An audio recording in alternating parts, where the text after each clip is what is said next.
Let's roll. Co-pilot on the passenger side, be so fly. Yeah, she so lit, we so high. Just me and my chick, yeah. Just me and my chick, yeah. Co-pilot on the passenger side, be so fly. Yeah, she so lit, we so high. Just me and my chick, yeah. Just me and my chick, yeah. She give me a bit of her love. Yo, what up, y'all? Welcome to another one, man. It's your boy Rob One, and this is Sparking Conversation. And y'all know what I do each and every week, man. I get up here and I talk to some of the world's most interesting people. And tonight I'm gonna do the same thing. But before we do that, I gotta do like I do each and every week. I gotta give a special shout out to all the people that download the audio version of this platform. And like I say, each and every week, y'all are real MVPs. I just definitely appreciate y'all because y'all the ones that really help this platform move around and help it grow and help me get to the people, right? Because like I said before, most people look at that podcast and they don't understand. They think that it's not as glamorous as this front part, like the camera part. But what I'm saying to you is like it's no different than people who read books. That's how the same amount of people out here who consume podcasts and they hear good conversations, right? They like to understand, that it's somebody else out there in the world who is like them, right? That they're not the only one going through certain things. And that's why this platform exists. So, like I do each and every week, I always got to make sure I give a shout out to all the people who download the audio version of this platform. Thank y'all so much. Okay, with that being said, y'all also know that okay, so today I didn't drop it in here. I should have. I don't know what made me not do that. But we had a new piece of content drop today, right? And I didn't put it in here for me to actually show you guys like I normally do, which is definitely my fault because I've been moving around a little bit, right? So um we I'm one of the things that I love, if nothing else, is that I love to be creative, right? And I know for a lot of people they look at that different ways, right? Because I guess when people feel like when you get to a certain age, or whenever you have certain type of responsibilities in your life, that you're supposed to give up on things that you always had in your mind that you are supposed to do, and I never understood that because I get it. Most people feel like, yo, once you become a certain age or whatever, and you have these certain type of responsibilities, that these things are just supposed to be your priority, and that's it. You're not supposed to do nothing else. You ain't supposed to think nothing else. All you're supposed to do is these things. And a lot of people give up on the one thing or the things that will help them get through all the other things that they got to face in life. Because I'm promise, if you guys decide to give up on your passion or your vision or your dreams, the stuff that's going to happen in real life is not going to stop coming because you do that. I just want you to know that. Most people feel like because they don't choose to pursue things that they feel like is naturally inside of them to do because they have other responsibilities, whether they have a spouse or whether they have children or whether their job is real demanding or their lifestyle because of their bills. Number one God that most people don't talk about out here. They talk about all these other things. They talk about money, they talk about everything else, but they don't talk about bills. Bills is the number one thing controlling most people out here nowadays because your bills is the reason why you won't let yourself be you. That's why you be something for somebody else each and every day. And as you do that, you put yourself in a position where you make them better while you just stay regular. And I don't think that is something wrong with the title of regular when it comes down to who a person is, because I'm not judging a person based on that. When I say regular, I'm talking about in the sense of you're like what's going on now with UPS. But we're gonna get into that in a second because I gotta finish giving my shout outs before I go too far. But definitely, I want y'all to check out the new piece of content we have, the Therapy Gone Wrong Part 12 that just dropped today. It's actually on my page. For those of you that follow me, y'all can just check it out on my page. It's linked to the top, and it's on YouTube as well. YouTube is Team Collective TV on YouTube, and you can check it out there and everywhere else, man. All you got to do to find me on any social media platform is to search the hashtag Raw1, hashtag RAH and the number one, and you'll find me everywhere. I bet. So other than that, y'all know the show has been doing really good. It's been getting a lot of views. So for those of you that have a business or a product or an event that you have coming up, if you want to and you want to promote it or you have something that you're doing, listen, we'll be doing it for $10 a month. Now we averaging about somewhere around 20,000 views a week. So I'm just saying to y'all, like, if anybody would like to get in front of that audience, I got it out there for y'all. I'm here. Just let me know. $10 a month. It's up to you, however many months. And I do 4 shows a month. So, there it is. So you can see just about how much you'll be able to move your product or your service or your event around. Coming up though, we don't wait, we create. Y'all know the vibes, man. Saturday, April 18th from 3 p.m. to 8 p.m. This is the room that you guys want to be in or the event that you guys want to be in. If you are a model, an actor, actress, a clothing designer, script or concept writer, brand ambassador, director, videographer, booking agent, casting agent, if you're a podcaster, whatever you got going on out there, this is the room you need to be in. All you got to do is RSVP at thecollectiveevents.net and be in the building, man, and shake hands and rub elbows with other people that are serious about what they're doing. I know me personally, people that's coming out to meet me, I'm getting to work. So if you coming out here, you let me know what you're doing and we can figure it out and you serious about it, we getting to work. All you got to do is check my timeline. You'll see that I'm not playing. So we not playing. This is not just something I'm not doing. It's not a money grab. All right. All you got to do is RSVP to be in the building. That's number one. And so many people told me too, and I think this is one of the things that people miss, right? Because they keep telling me, you should charge for this event. And I keep saying, for what though? Like, seriously, because at the end of the day, if everybody is on, it's so much value in working together than it is trying to let somebody pay you for something. Now, me personally, you know what I'm saying? I'd rather make 1,000 than to have somebody pay me 100. Right? I'd rather do that because at the end of the day, you know, we want to be able to make sure that we own the things that we create, right? That we put out there. We don't want to always be a work for hire, and that's what's going on out here in the world. People are becoming so just so ingrained with being a work for hire. But hold on, I keep going too far. All right, wait, give me a second. I'll get to my rant in a second. It's like it's trying to come out of me, right? All right, but for those of you guys that's been dealing with some things inside of you internally, like you know what I'm saying, you can't deal with, you can't get rid of, and you wondering how and why.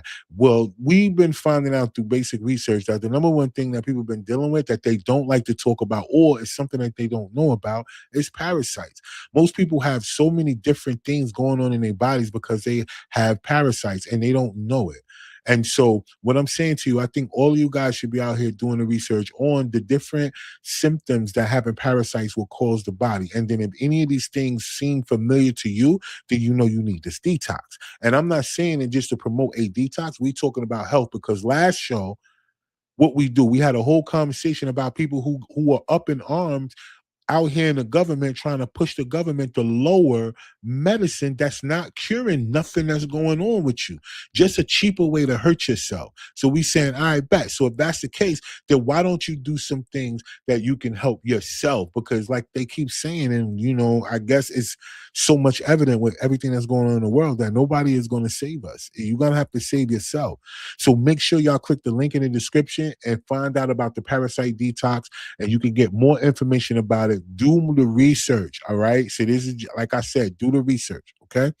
Make sure that you check yourself because you know how you feel and you know what's going on with you, and you can tell by certain things. And yes, you may have went to a doctor and been diagnosed with certain things because that's what they do, just to treat, but not to cure, not to get rid of. And like I said, it's up to you, right? Because I'm not a medical professional and I'm not trying to tell people what they should do based on their medical or their health. All I'm saying is that, information, this is information, it's for information purposes, and so it's for you. And if you don't want it, hey, like they always say, take the meat and leave the bone, right? There it is.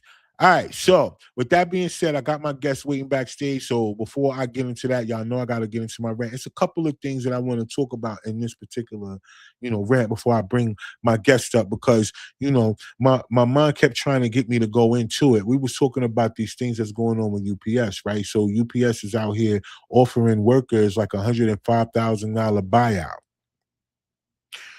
And they're telling them that you either got to take this money or you ain't gonna have nothing at the end of the day. It's up to you. Take the buyout, do what you got to do, or when it come down to this deadline, you're gonna be outside.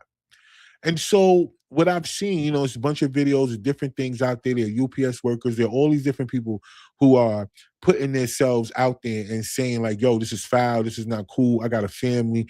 This is the reason why I work. And this is part of why I feel like this platform exists, because anytime we put ourselves in a position that we keep trying to be the worker bee, do all of you guys know, and this is for any of you guys, like, right? Like the people who run or who own or who's operating UPS, when they lay you off, it's only going to help them with their bottom line. Do you understand what I'm saying? Automation and robotics is on the road. It's on the rise. So they're going to replace you. Now, what that means is for all of the people out here who's been dealing with layoffs, who's been dealing with the threat of layoffs, or who's been given the foreseen date that's coming up that you guys may be displaced, so your jobs may be displaced. So I thought about this and I said to myself, I said, I wonder how many of these people, before they get up in arms and they start to panic, right? And they start to get in the emotion and they start to feel like what they lost, and they start to feel like something is wrong and something is foul because of the way business is going. And I never understood. So with that being said, do you guys ever pay attention to the things that are coming to take your jobs? Because those things that are coming to take these people's jobs are all publicly traded platforms. So it's almost like you guys have the ability right now, while you're in the position you're in. We talked about this a couple of shows ago. Look in your pantry. If you see that you have a bunch of snacks, a bunch of stuff that you're not using, a bunch of stuff, and you find yourself throwing things away, that's your wealth right there. Because you should be investing in those things that they're using to take your job. So that way, when your job is gone, your money is not. Because remember, it's all it's going to do is up their bottom line. They're going to continue to be in profit, which means that, like, without you, they're going to be in profit. They're in profit with you. Imagine what they're going to do without you to a person they will never have to worry about calling in sick, a person they never have to worry about leaving early, a person that they never have to worry about taking leave and medical and none of this other stuff. Just imagine how much more money the company is going to make. And if you, instead of living in fear and understanding that you would invest in the things that are coming to take your job, then guess what you're going to be doing while they're working? They're going to be working for you too. Understand how that works. Now, I get this too, where everybody talking about the war. I understand.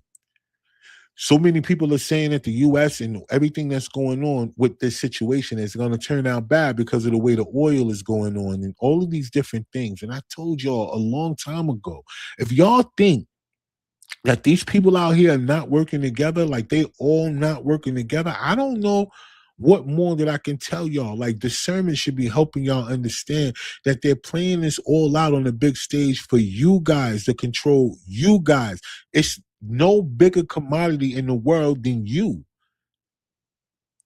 So whenever you out here, you're looking at all of these things that's going on and you thinking that there are separate sides and a good and a bad guy.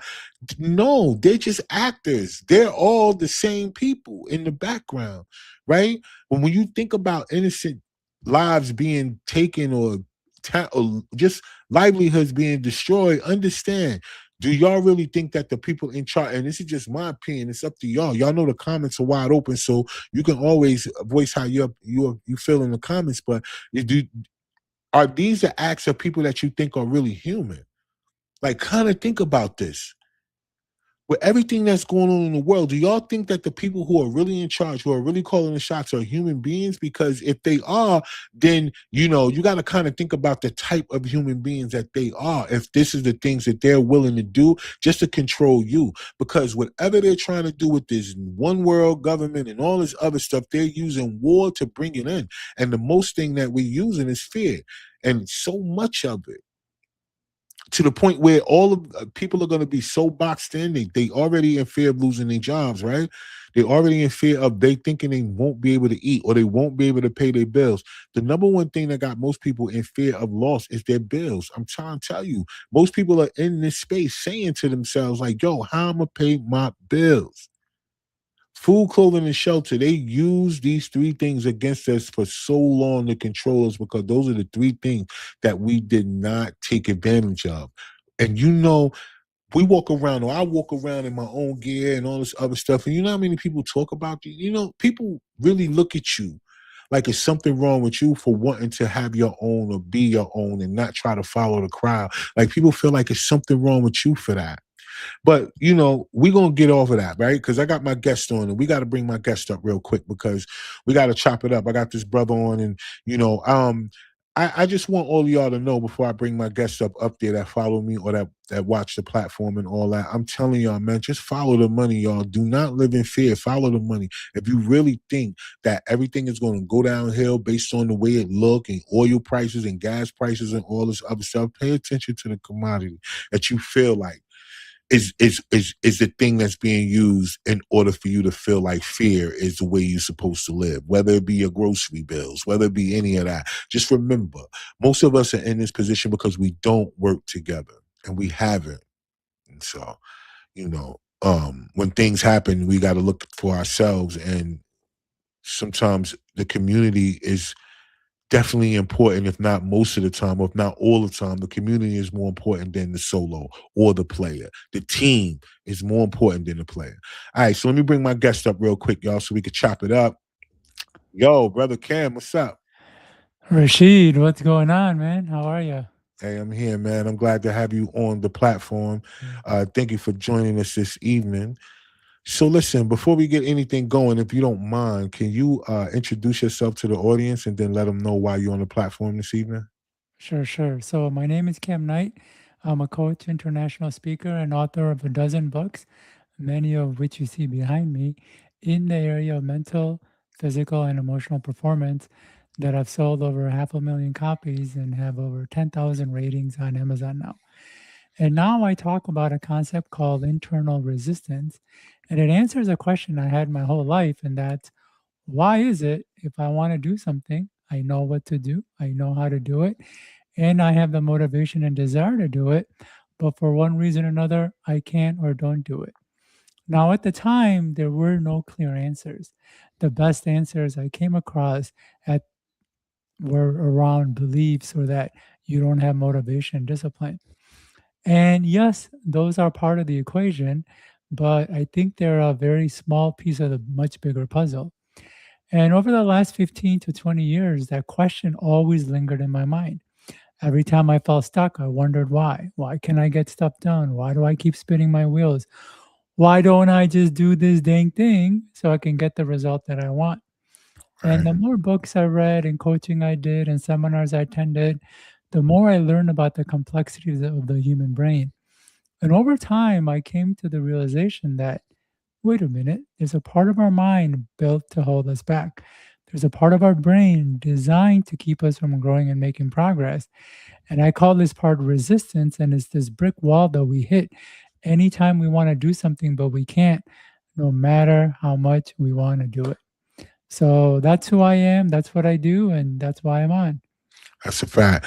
And I appreciate that too, because whenever we connected back in December to be on the platform and I Yeah. researched you, I thought about this. I said, yeah, this would be a great conversation to have because for most people, that fight or flight syndrome that they face every day from their Yeah. subconscious is really what keeps them from moving forward, right? Yeah. Because there's a lot of people who seek validation outside of themselves as well too because Yeah. of growing up based on religion. Religion will have you feeling like everything that's supposed to come for you, it comes from outside of you Yeah. and not from inside of you, right? And so that also pushes people into one of those mental states where they feel like they want to do something, but they just can't, right? Because some people Yeah. get self convicted because they don't think it goes against whatever their religious beliefs are or what Yeah. they've been taught and told and not what is inside of them.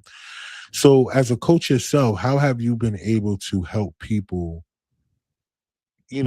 kind of get through that particular mental block of, Yeah. just, Resistance. Yeah. yeah, Yeah. So I would say this is a question that helps to ask a little bit later down the road because it really helps to understand what resistance is and how it works. So I'll kind okay, of quickly go over it. and it'll definitely tie into a person's beliefs as well as the challenges they experience from religion. So Okay. the part of the brain that creates wants works separately from the part that allows us to act on the want. Now, this is really important, so I'll say it one more time. The part of the brain that creates desires works independent of the part that actually allows us to act on the desire. So we have one part of the brain that's creating wants and desires, and in many ways, it's pretty unrestrained, creating endless wants one after another. It was never meant to check to see if a want is achievable or fulfilling or worth going after.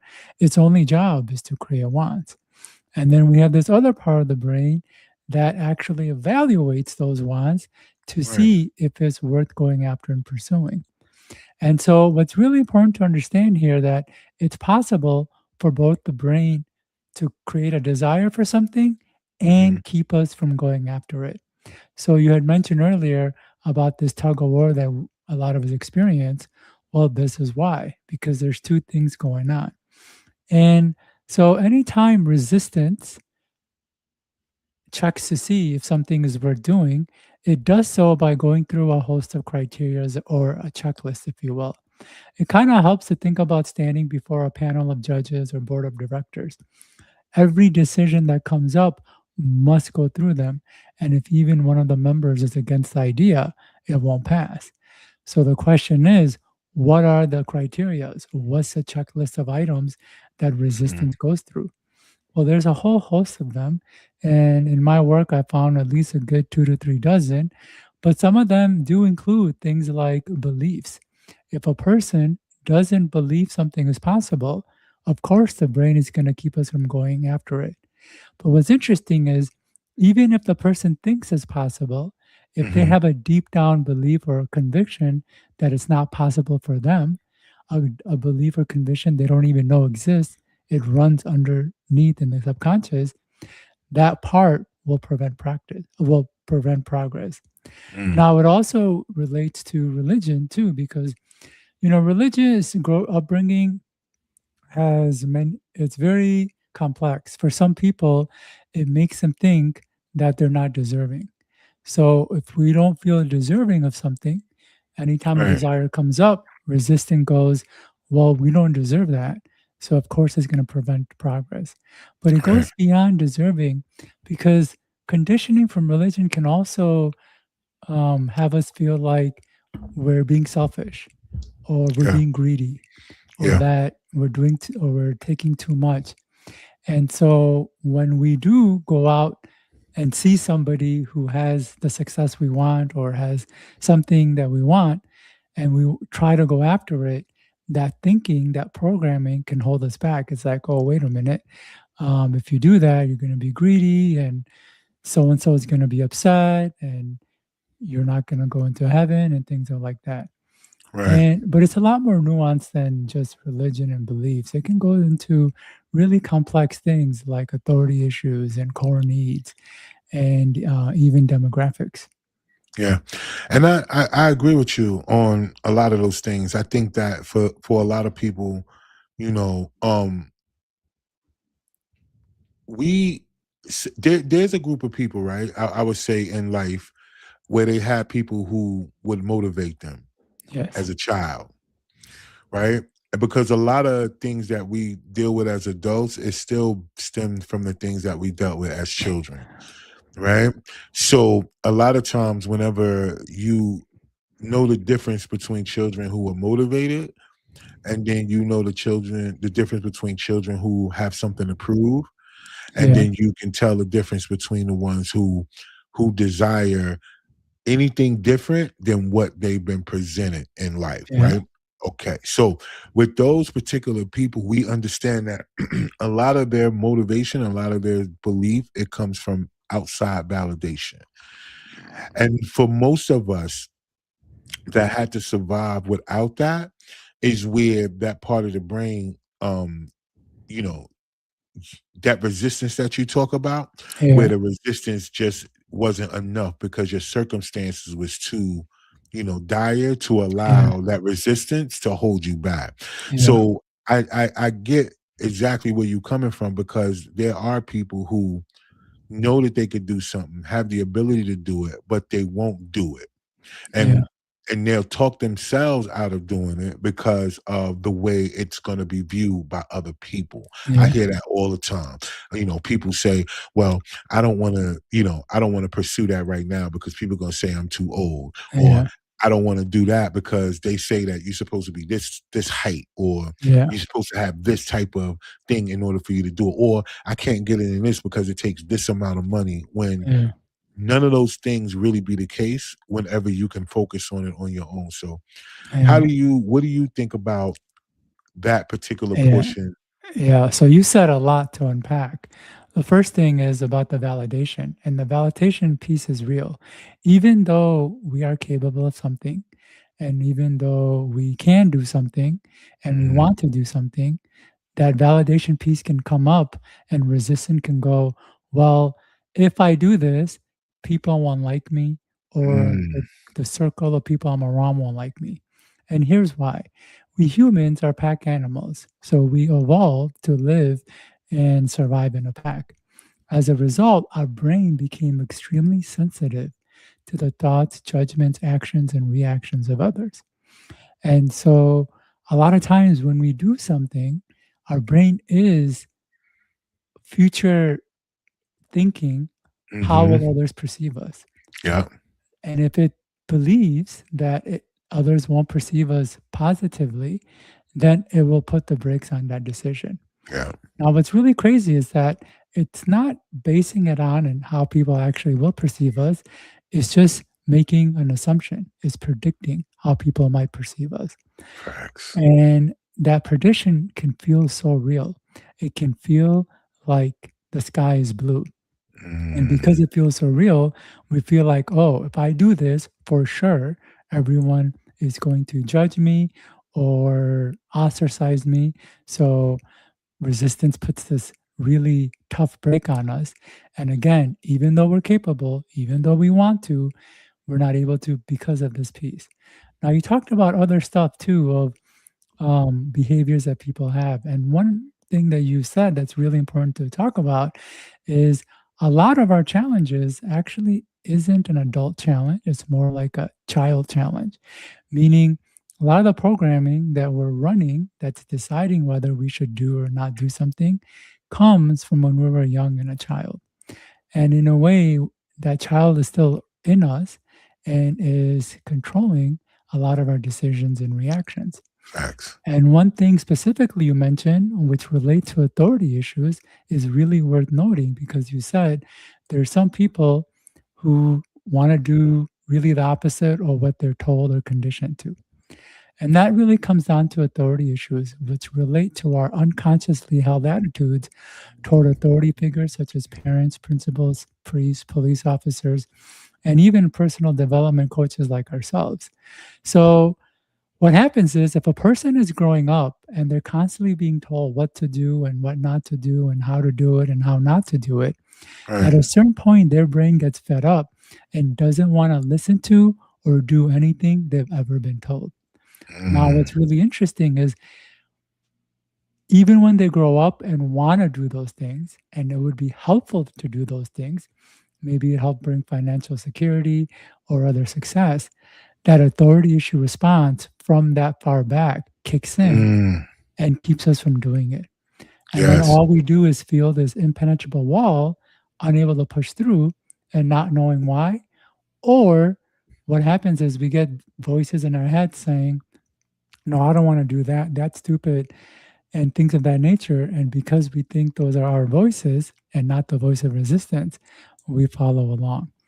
And then another piece actually does come down to you talked about, hair color and things of that nature. It's fascinating how somebody could think because of their height or the color of their skin and whatnot could play into resistance, but it's huge. Because, like I said, we humans are pack animals and we're very sensitive to the thoughts, judgments, and actions and reactions of others.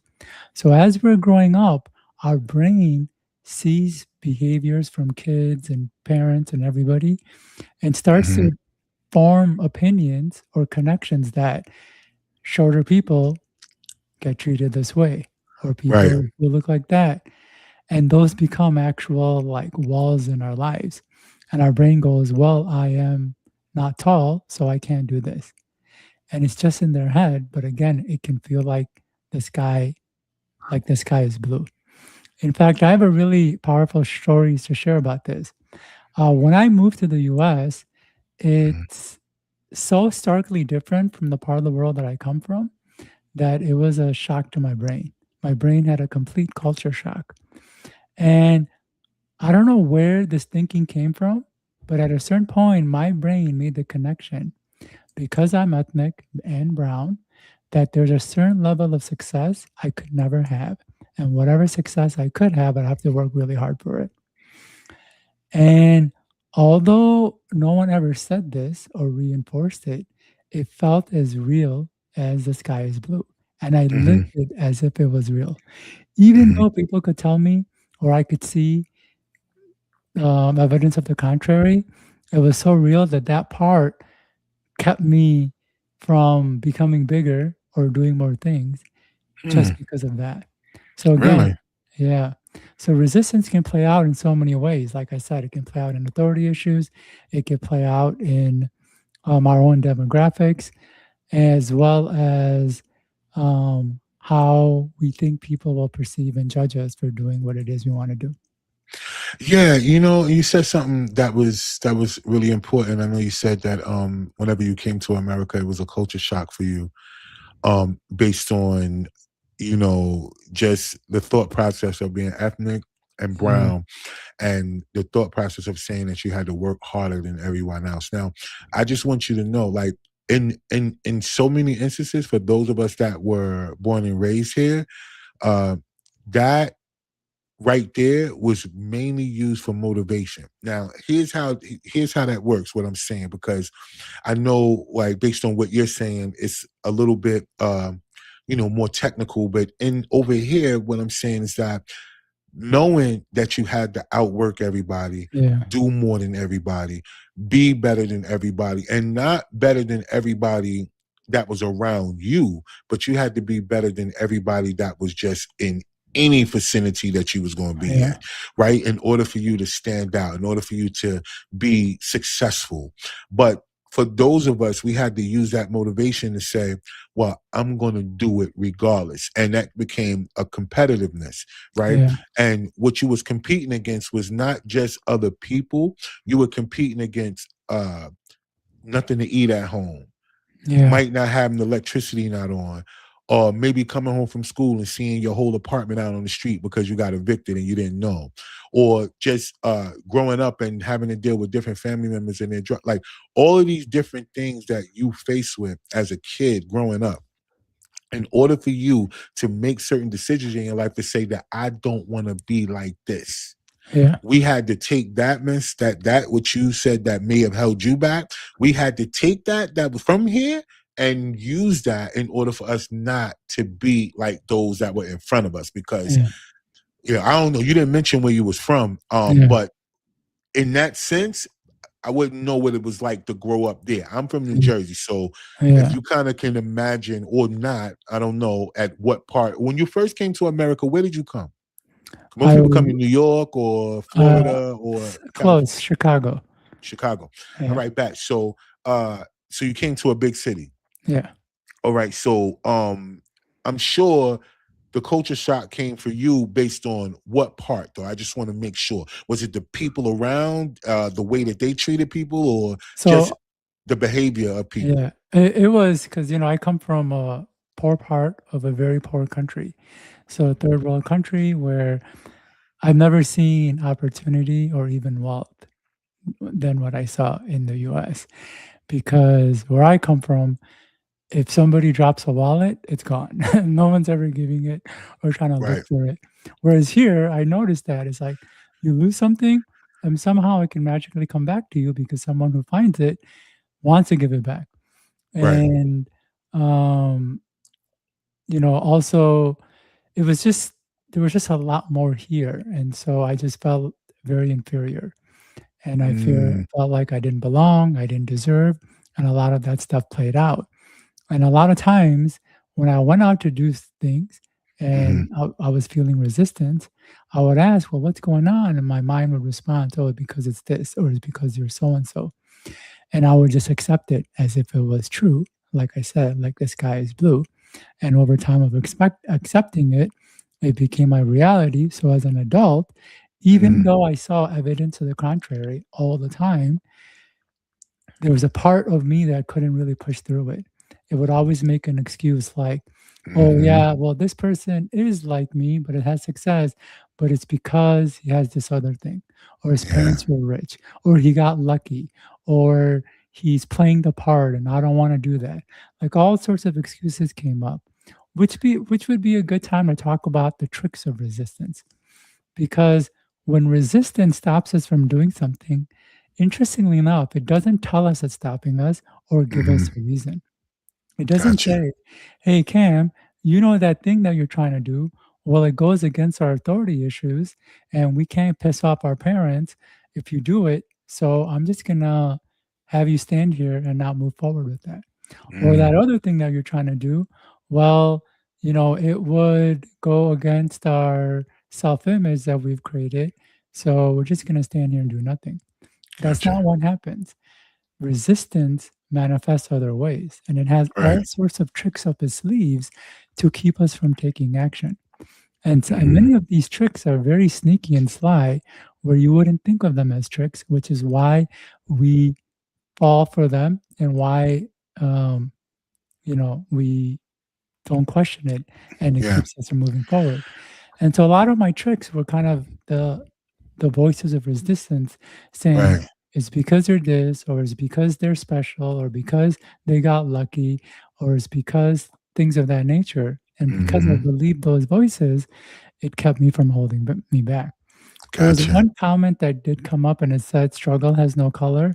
I Mm-hmm. 100% agree. Unfortunately, resistance can make it seem that way. Resistance can make it seem our challenges are external when it's really Right. internal. Internal.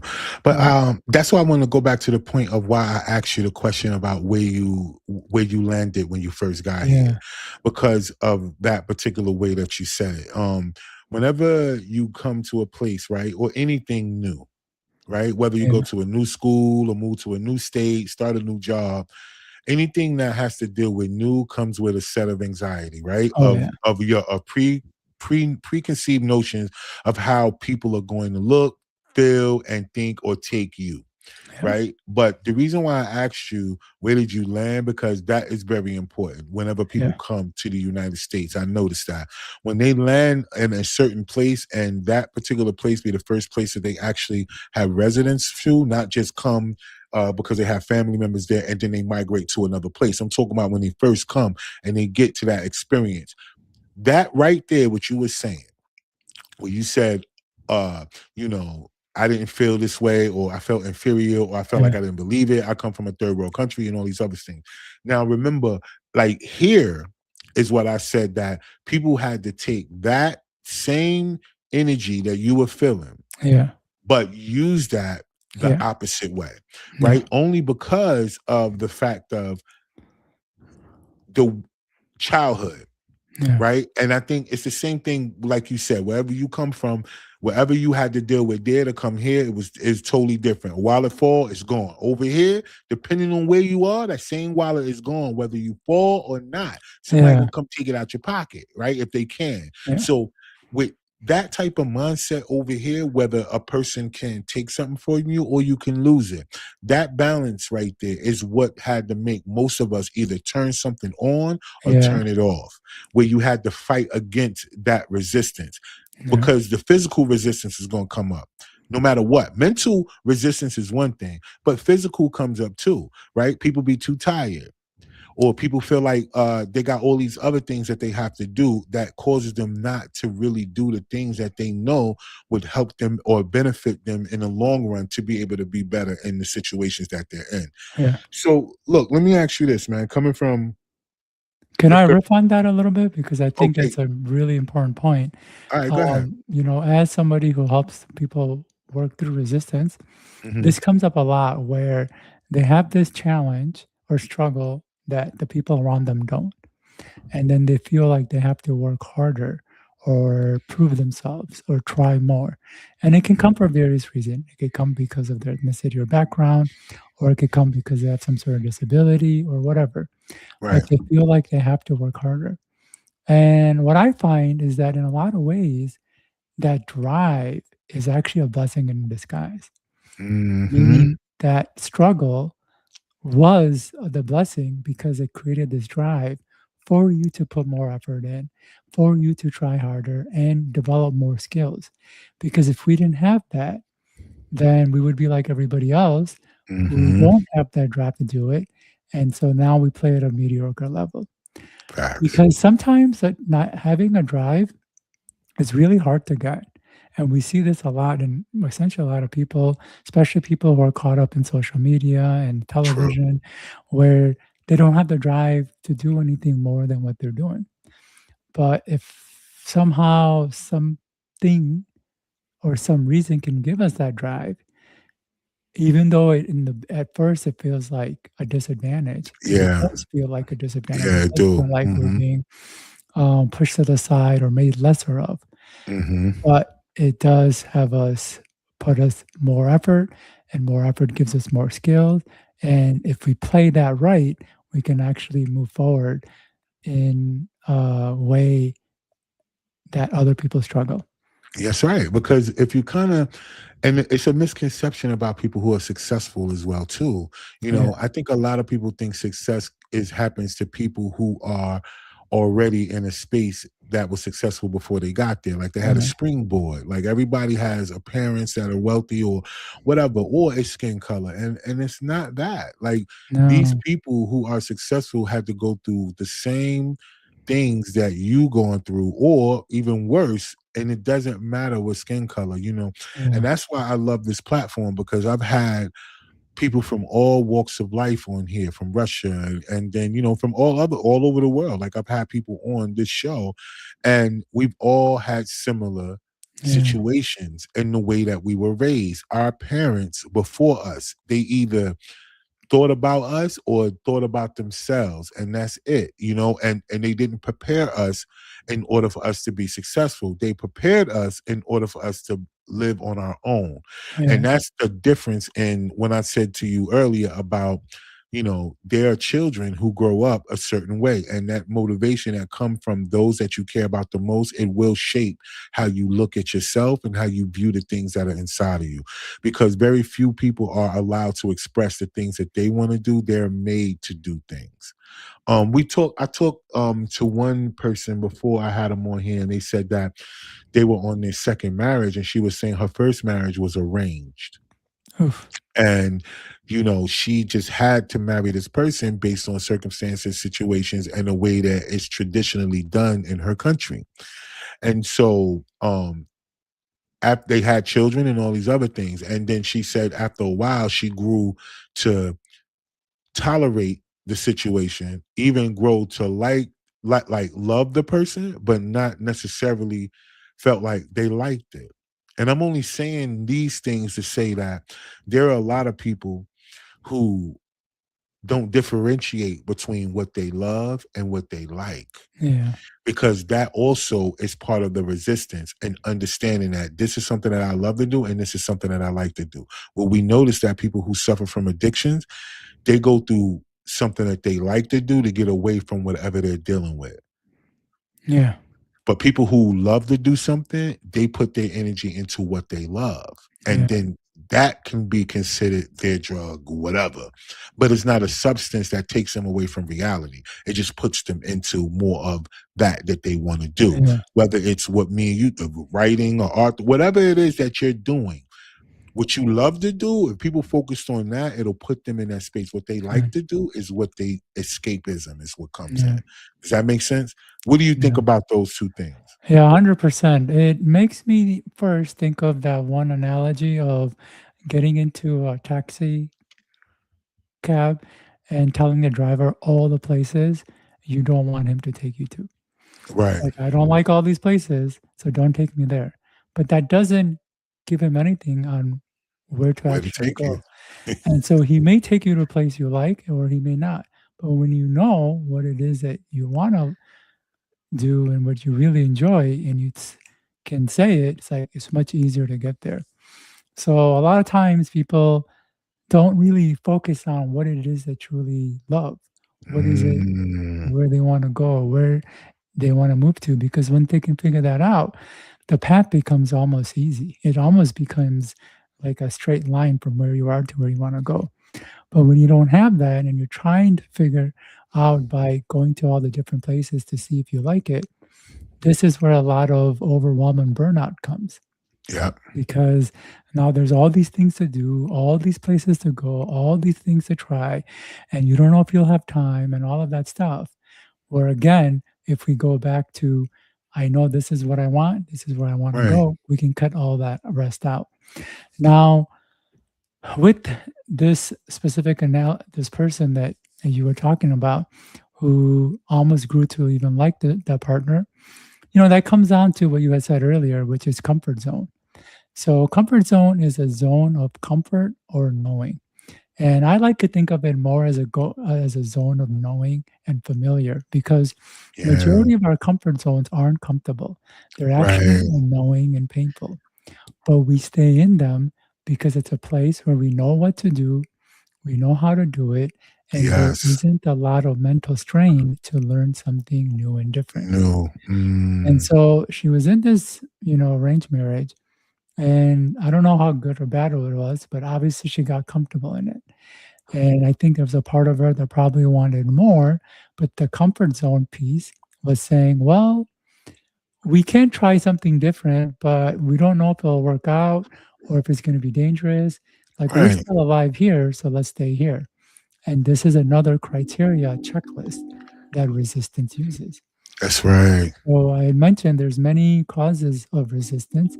One comes down Mm, to our beliefs, others authority issues, others demographics, but one is simply comfort zone. It has nothing to do mm, with any of that, but the fact that anytime that we do anything new and different, essentially anytime we're working towards a goal, it means we're gonna move out of our comfort. comfort zone. Yeah, it's Yeah. by nature of doing something new, we're gonna do that.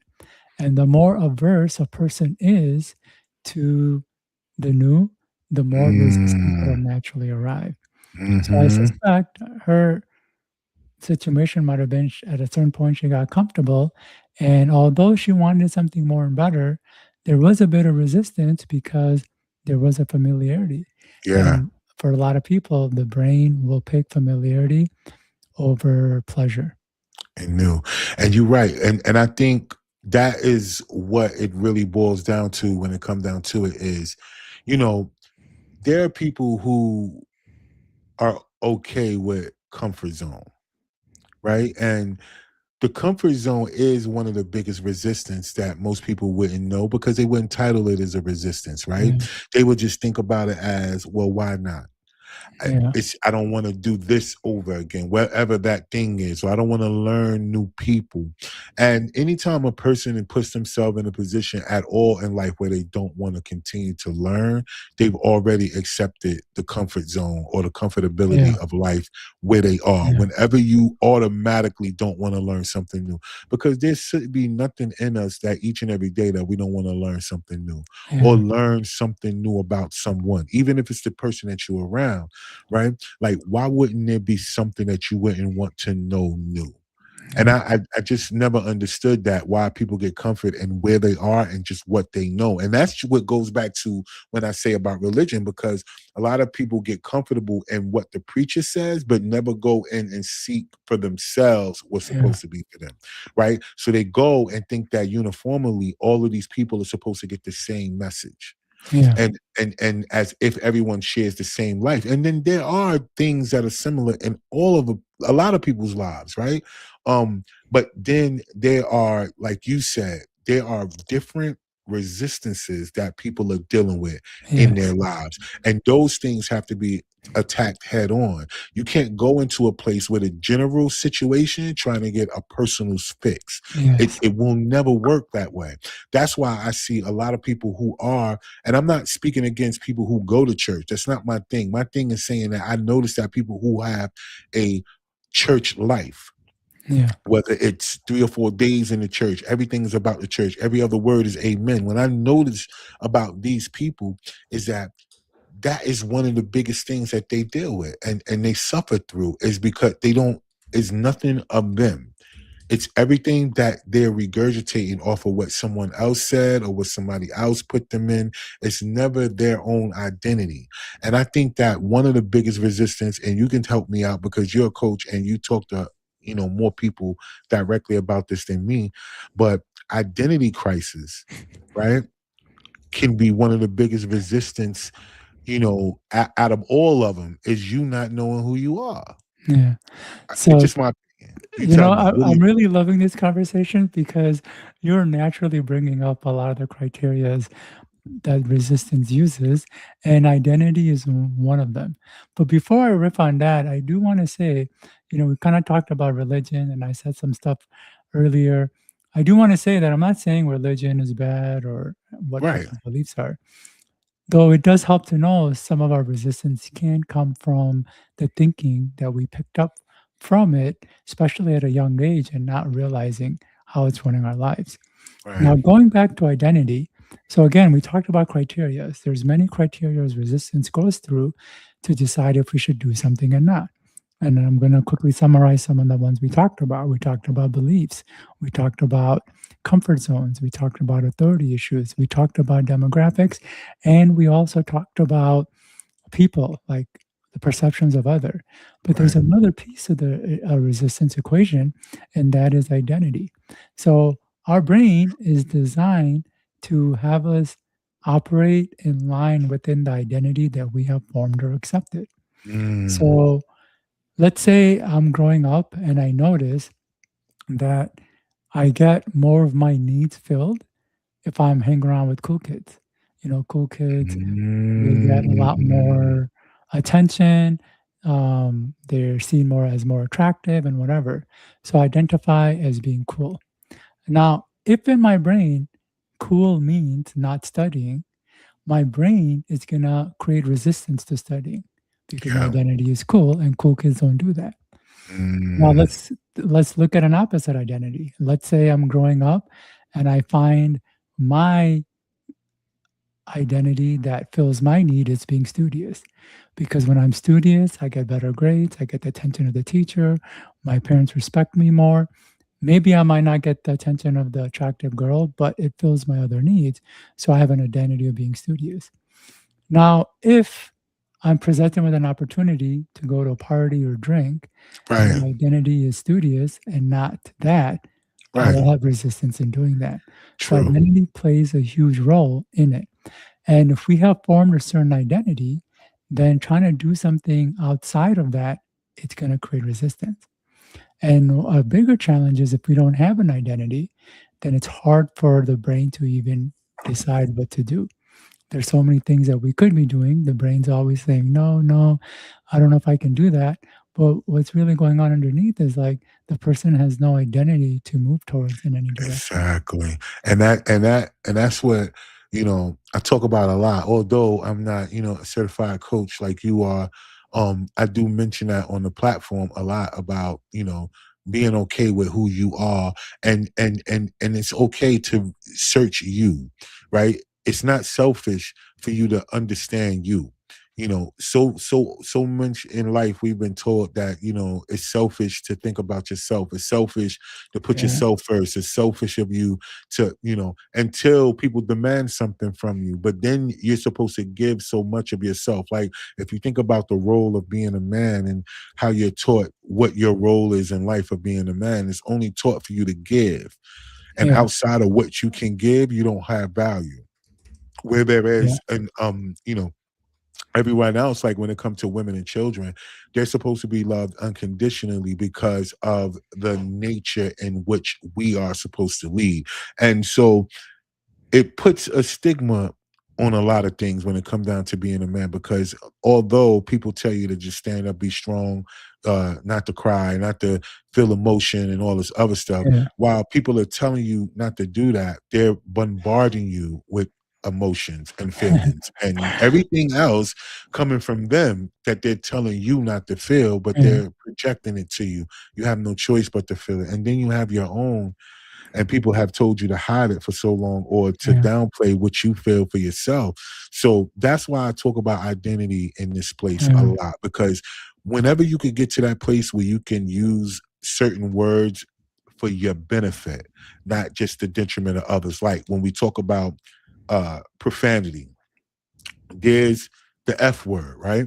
And so many people can use the F word in so many different contexts. It could be, F this, F that, F you, F me, F everybody. yeah, But whenever you can use it in the proper context that helps to motivate you, like F what they think, F what I went through, yeah, F what it seems like. Whenever you can use those words in a certain context to help move you forward, I think those are the things that you can push, that helps you to push through your identity or your resistance whenever it comes up. Because I'm gonna be honest with you, bro. Um, very seldom in life as an adult, you're gonna find people who want to pour into you as a man. Okay. Because if you don't have nothing to give, it's very, very short lived, based on who you are. So, I that's why I say for guys like you and people who come on my platform who are certified in helping people and you know understand the dynamics of people, because that's who you work with mostly. yeah, It just helps me to understand that, you know, I'm not this is not in vain what I'm doing, because to have a person who is certified in what you do come on and have a conversation with me as a person who's not certified, yeah, but we can relate in the conversation, even if it's different words being used. It just helps me to know that I'm in the right space, right? yeah, That's confirmation for me. That's validation for me without you even having to say, yo, Ra, yeah, your points is this. It's just the way the conversation flows with everybody I talk to. It's what helps me, to be honest with you, yeah, because I have conversation with people in real life who I think take me for granted, and I be trying to help them to understand that I recognize it and it's not going to last long. But I appreciate people like you who come on who can validate talking points that I make when I'm yeah. not even making them with them. I will say you're really getting this topic of resistance on a much deeper level than a lot of people, because you brought up something that's another level or another criteria, and that comes down to sex. Meaning, resistance will come up if we're trying to do something that the brain has learned we shouldn't be doing given the sex we are. I'll give a really great example of this. So recently, I started taking up social dancing, salsa and bachata, and I Right, really enjoyed it. And I thought to myself, why didn't I start this like 20 years ago when I was younger? Because if I started then, I'd be much better by now. And for me, the answer was obvious, is because my conditioning um, didn't recognize this as something to do as a man. Meaning, growing mm, up, although no one ever said you can't dance, but growing up, of the hundreds of interactions I had at the playground, thousands of interactions off the playground, the conditioning I got was, as a man, I should be watching sports like baseball, basketball, and football, and be into things like cars and whatever. And I remember I wasn't really into it, but I kind of faked being into it because I just thought this is what I needed to do. And I right, was even unconscious. I wasn't even realizing I was faking it. It was I was doing those things, but a part of me didn't resonate with. So my conditioning created resistance to doing something like dancing, especially social dancing. right. And this plays out for not just men, but also women. When Hmm. a woman tries, and again, this is a sensitive topic, so I'm not going to say what is or isn't for anyone. I just wanted to kind of bring my experience. But I know when women want to do something, there's a voice in their head comes up saying, well, I can't do this because I'm a woman. Or how will this look if I do it as a woman? Yeah, And that stops them as well. So again, that's another criteria that goes through. And now we're starting to see why sometimes it could be pretty difficult for a person to do something, even though they really want to do it. they're putting a lot of effort into doing it, and they may even be working through what's going internally and Right. unwrapping the resistance. And what I mean by that is maybe they uncover some of their resistance, like the beliefs or the identity or even the judgments of others. But as you can see, there's a lot of layers to unpack sometimes. And so doing things isn't as simple as wanting to do them because we have this part of the brain that's designed to hold us back. Yeah. And some of the reasons are pretty complex. And I'm going to tip my hat to you because you've definitely been throwing up a lot of the great criterias that a lot of people miss. And so that's really good.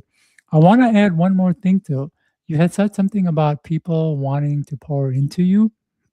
And this is another thing that I notice come up when I'm working with people or clients is that they're upset and frustrated because they want people to pour into them and they're not or at the level that they want them to. Yet they're not pouring into anyone else. It's like Exactly. we want people to pour into us, but we aren't pouring into others or don't want to pour into others. Or, as you also mentioned, people take advantage or aren't very um, Appreciative, really. appreciative. And so this is a kind of a challenge. It's like you're getting upset for something that you yourself aren't willing to do. And this can Exactly. kind of come into entitlement, and a lot of this comes through by media where we see people having all this stuff and we feel like we don't have it. So people should just pour into us without any reason for them to. So, Hmm. yeah. Yeah, that comes. Yo, listen, I've noticed a lot of things throughout the course of these last few years. And it's just starting to become more evident in the way that you just have to be a person that's okay with being in tune with your spirit, right? Yeah. You just can't. You got to be a balanced person. You got to try your best to be as balanced as possible. You can't always go by the things that affect you, physically or your flesh. You're gonna have to allow your intuition and your inner voice to speak to you, because a lot of times these things know where you're going. We just don't remember what we've been through before in other past lives, but our spirit and our DNA holds all of these different, messages and things for us. And a lot of times we overlook that small voice in our head, you know what I mean? Because Yeah. of that. But listen, this is what I want to do before we get out of here, because I think people would gain a lot from being able to, talk to you and, what I'm saying, be able to have those personal conversations with you in order for them to help understand what their resistances are in their life and how to get through them. So if a person wanted to reach out to you and find out a way that they can, acquire your services or be able to talk to you, how can one do so? Yeah, so there's many ways. I have a course called Conquer Internal Resistance, which is a much deeper dive into this concept. We only talked about the resistance piece and we only Mhm. discussed a few criterias. But Right. like I said, there's a lot more criterias. And what's also important to understand is our own wants can get in the way. It's hard to imagine, but our own desires can get in the way of us going after and achieving them. And so they can learn about that as well as the tricks of resistance.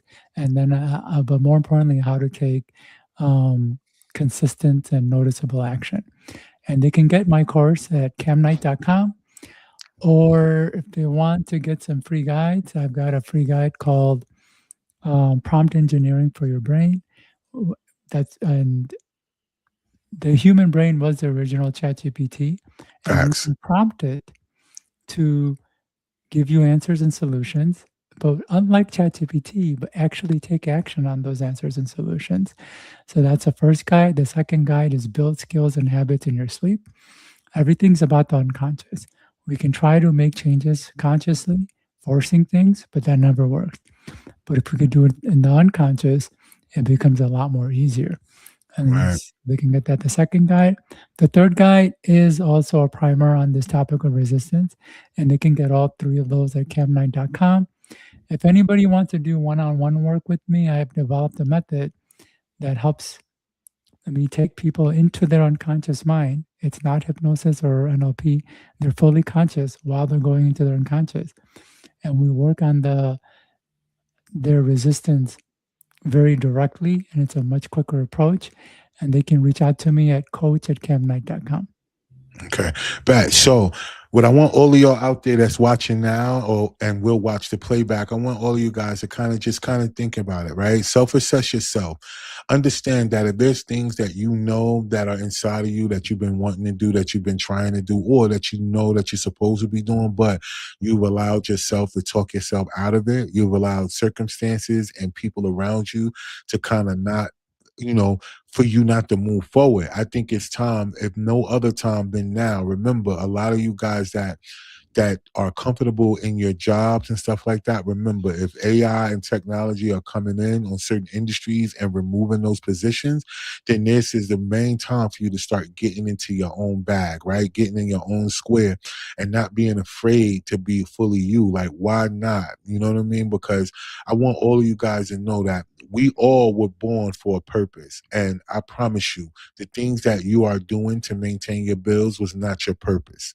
And if you yourself can just believe enough in you and to know that God don't make no mistakes in whatever way you see God, right? If you notice that, it doesn't. And even if you believe that he does, you got to remember that either way it go, you're here to experience that. You're not here to experience other people's positions and what they think and how they feel and what they got going on for you. There's nobody talking to God more, like when they come up and they say, people come to you and say God said something, remember, God ain't gonna tell somebody else something that he ain't told you himself. Right.